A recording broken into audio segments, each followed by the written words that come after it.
그래서 소위 지금 우리가 잊고 있던 노템이 여기가 될 수도 있고 다시 여기가 호랩이 될 수도 있는데 어느 길로 갈 것이냐 하는 상당한 미션을 우리한테 던졌습니다. 저는 그렇게 생각합니다. 그래서 이 자리가 복된 자리가 됐으면 좋겠다는 생각을 드리고요. 제가 오늘 참으로 감사드립니다. 제가 오늘 무슨 말씀을 드리려고 마음속으로 챙겨왔냐면요, 물에 관한 얘기를 하고 있거든요. 그래서 한 병의 물, 이걸 떡과 함께 하나님이 주셔서 다시 일어나라 라고 말씀하신 그 메시지와 제가 생각했던 것이 통하기 때문에 오늘 제가 참으로 하나님 감사합니다 고백을 했습니다. 얼마 전에 전라남도 목포에 그 현대호텔이라고 있는데 이름만 목포고 실질적으로는 3호조선이 있는 영암군에 그 호텔이 있습니다.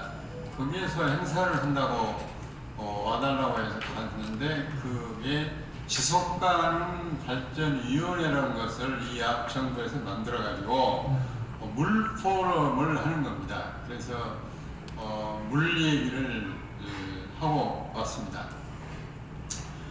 현재 이 호남 지방에 물을 공급하는 원천이 섬진강입니다. 그리고 영산강이 섬진강보다 더 수량으로 봐서는 괜찮을 수 있는데 영산강 물은 농사 짓는 데 쓴다고 농어촌개발공사가 다 4개 호수를 만들어서 거기에다 가둬버리니까 강에 흘러갈 물이 없고 섬진강 물은 그 공업용수, 생활용수로 공급하는 주암댐의 원천수가 되는데 반대로 섬진강 상류가 전라북도에 있습니다. 그래서 새만금을 만든 농어촌개발공사가 섬진강 물을 망경강, 동린강 쪽으로 돌려서 새만금의 민물, 즉 짜지 않는 민물을 확보하겠다는 것 때문에 농토로 물을 보낸 것 같지만은 두 강으로 보내가지고 섬진강 물이 중간에 못 내려오고 흘러버린 겁니다. 그래서 섬진강 물이 하류에서는 즉 경남과 전남이 부딪힌 곳에서는 짜져버려가지고 염도가 높아져서 농사 짓는 분들은 농사를 망쳤다고 불만이고 제첩을 챙기시는 분들은 제첩이 안 잡힌다고 불만이고 수량 자체가 줄어버리니까 물과 관련된 불만이 두루 많이 생겼습니다. 제가 왜 이런 말씀을 드리는가 하면 현재 주암댐 그 가장 큰 댐의 물이 목포까지 그 상수도용 먹는 물로 공급이 될 만큼 중요한데 그 저수율이 30%가 안 됩니다. 그쪽은 그만큼 가물었어요. 서울 포항에서 물바다가 생겼을 때 그쪽엔 비가 안 와가지고 신안군에 소속되어 있는 섬들에서는 농사 수확을 못 해버렸더라고요, 작년에. 제가 이런 상황을 말씀을 드린 것은 우리가 생명의 물이라고 말은 쉽게 하지만 그 물을 확보하는 것은 우리가 아닙니다.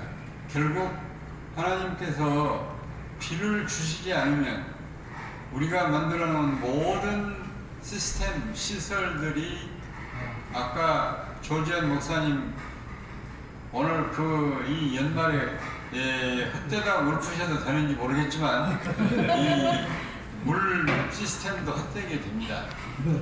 그래서 간절히 이 물을 달라고 하나님께 간구를 해야 되고 그 물을 주시지 않는 하나님이 무슨 뜻을 안 주시는지 회개를 해야 되는데 이 부분은 우리 교계에 대해서 제가 도발적으로 또 생각해서 죄송하긴 합니다만 어느 곳에서도 목이 터지게 또는 피가 터지게 간구하는 예배도 없고 간절한 기도에도 없었습니다. 저는 이 부분을 지금 얘기하는 것입니다. 어떤 상황이 주어질 때 그 상황에 대해서 상식으로 생각한다면 믿음이 무슨 의미가 있겠습니까?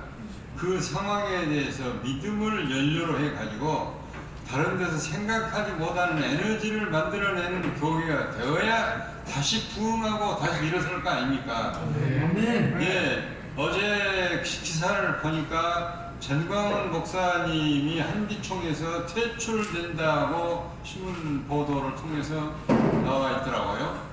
한기총 회장님을 하신 분이 한기총에서 퇴출된다는 기사를 보고 저는 도저히 이 전기에 감전된 이해할 수 없는 이 정황 속에 빠졌습니다. 그러면 누가 한기총을 구성하는 교계 지도자 누가 믿겠습니까? 솔직히 말씀을 드립니다. 퇴출되기 전까지는 뭐 했습니까? 퇴출해야만 한다면 다른 분들은 뭐 했습니까? 저는 생명의 물이 고갈되었다. 고갈된 물을 믿든가 아니면 오염된 물이 우리 교계에 너무 많이 퍼져 있기 때문에 환경하는 사람들 용어로 쓰자면 상수도가 아니라 하수도가 된 거 아닌가, 이런 굉장히 심각한 위기를 저는 느끼고 있습니다. 그래서 앞으로 이 물 문제를 단순하게 물로 보지 않아야 된다라는 차원에서 언제든지 하나님이 위기를 주실 수 있다 하는 차원에서 이명박 대통령 시절에 4대강 사업을 할 때 저는 열렬히 지지했습니다. 환경평가를 제대로 안 해가지고 공사만 빨리 했다고 지금 야당 의원들이, 그때도 야당이었습니다. 야당 의원들이 국회에서 아주 쌍소리 섞어가면서 저를 욕할 때 저는 속으로 걱정만 했을 뿐이지 그거 하나도 염려하지 않았습니다. 왜 그런가? 무엇을 제대로 국민이 알 수 있도록 돕는 것이 정치여야 하고 선택은 국민이 해야 되는데 국민을 호도하거나 오도하면 그것은 죄악이라고 저는 생각하니까 제가 믿는 하나님 앞에서 어느 것을 선택하느냐 늘 그 기준을 설정해 놓고 흔들리지 않았습니다. 무슨 말씀을 드리려고 하냐 하면요, 이 4대강 사업에서 중요한 것은 생명의 물을 가물때 대비해서 저장할 수 있고 홍수가 나면 미리 물을 빼서 홍수를 막을 수 있는 양쪽 효과를 가진 과학적인 시스템인데 그것을 국민들이 이해하려고도 않고 이명박 대통령 정부가 하면 보수적인 사람들에게 이익이 되고 이명박 정부가 하는 사업은 진보적인 사람들에게는 손해가 된다는 정치적 평가이기 때문에 과학적 사고, 합리적 사고, 기도하고 간구해서 하나님이 주신 지혜로 판단하는 사고가 그 당시에 배태되어 버렸기 때문에 저는 용납할 수가 없었습니다.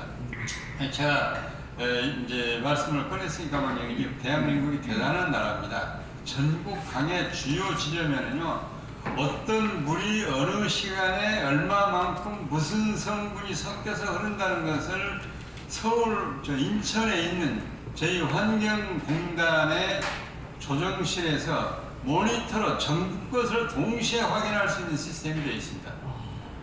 그러니까 그걸 보고 여기에 댐 막는 건 좋다, 여기에 저수지 막는 건 좋다, 여기에 보호 막는 건 잘한 일이다 라고 일찍 판단을 할 수 있는데 트집을 잡는 사람들은 1년 정도는 지켜보고 그 자료를 가지고 공사를 해야지 정부 들어오자마자 왜 바로 공사하느냐. 그러니까 제가 그렇지 않다고 하는 것을 얘기를 해도 그 얘기는 여사히 시국하고 비슷하지만 이 국민들에게 제대로 전달이 안 됩니다.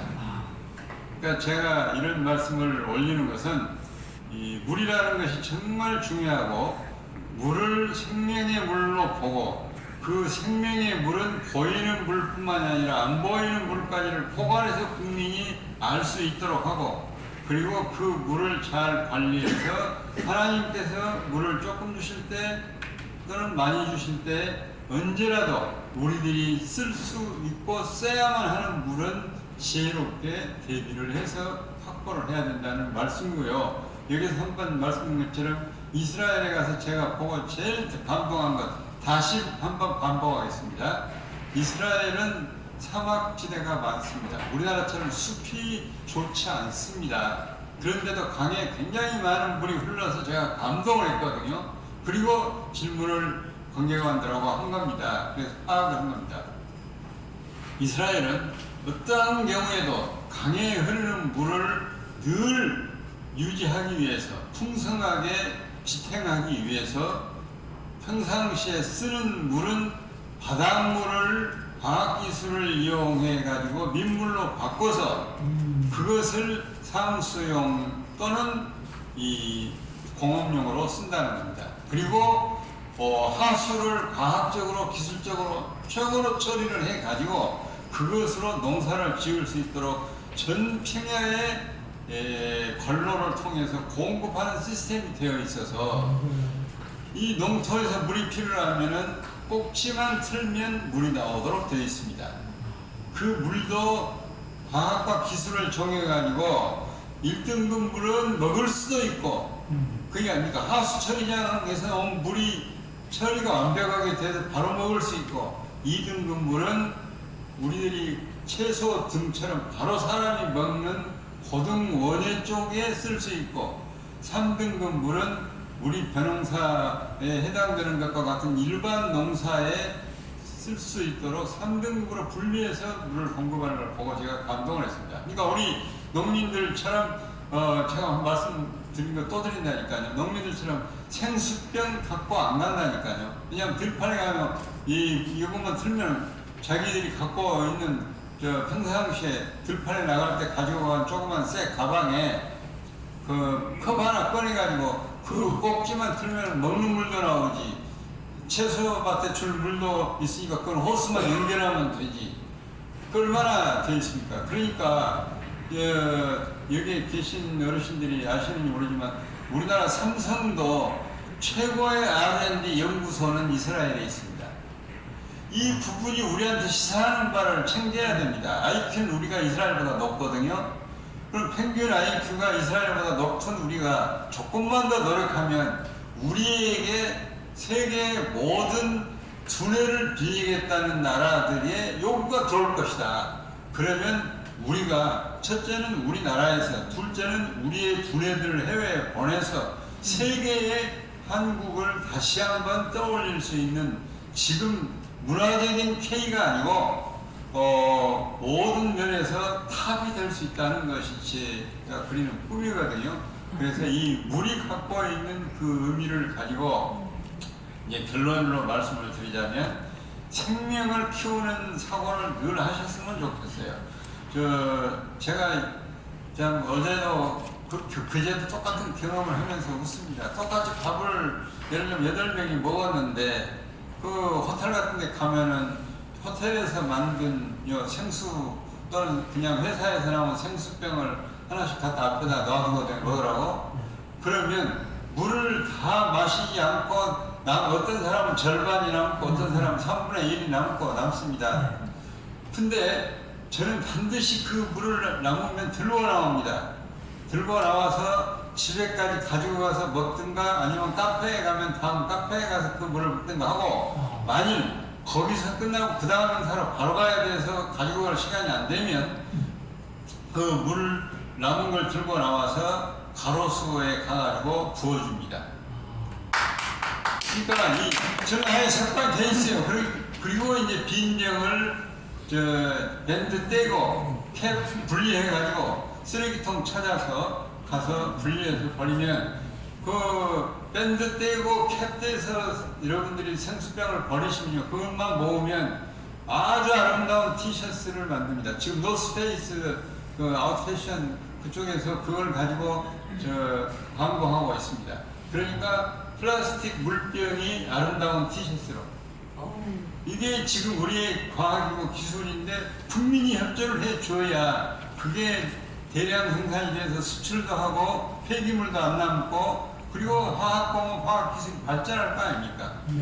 이러한 측면에서 저는 교회들이 그런 캠페인을 할 수 있는데 어느 교회가 그렇게 제대로 하고 있느냐, 이 부분에 대해서 제가 노인복지 선교회가 1년에 한 번쯤 여름에라도 말이죠, 이렇게 했으면 좋겠어요.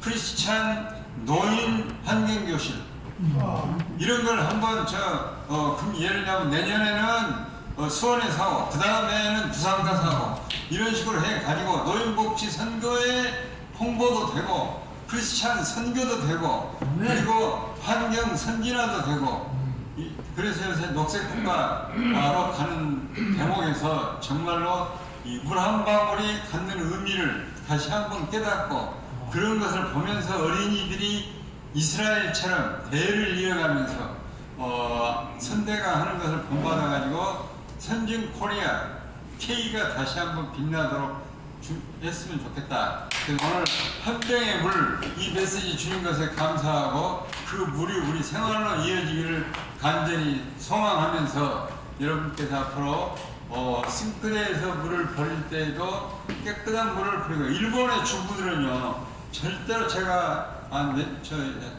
2년 3년 전쯤 이 말씀을 한 번을 드린 게 있습니다. 일본의 주부들은 교육 수준이 우리보다 높지 않아도 계란 후라이를 하고 기름에다가 생선을 튀기거나 또는 육류를 튀겨서 음식을 만든 다음에 프라이팬에 남아있는 기름을 신문 용기를 손바닥만하게 그 사람들은 잘라 놓습니다. 그 신문으로 이렇게 닦아내고 그 다음에 냅킨으로 닦아내고 그리고 씻습니다.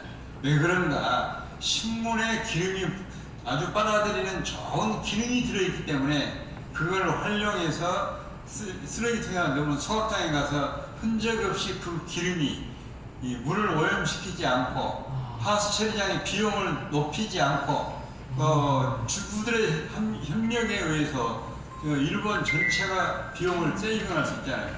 이게 선진형이거든요. 이러한 노력을 앞으로 기울이기로 해서 오늘은 제가 드리고 싶은 말씀은 물 한 방울 그것이 갖는 함의 의미 그리고 그 물 한 방울 그것에 대해서 하나님이 주신 그 의미 그것을 살려서 앞으로 생명의 물 운동을 우리들이 했으면 좋겠다 하는 제안을 드리면서 마치겠습니다. 감사합니다.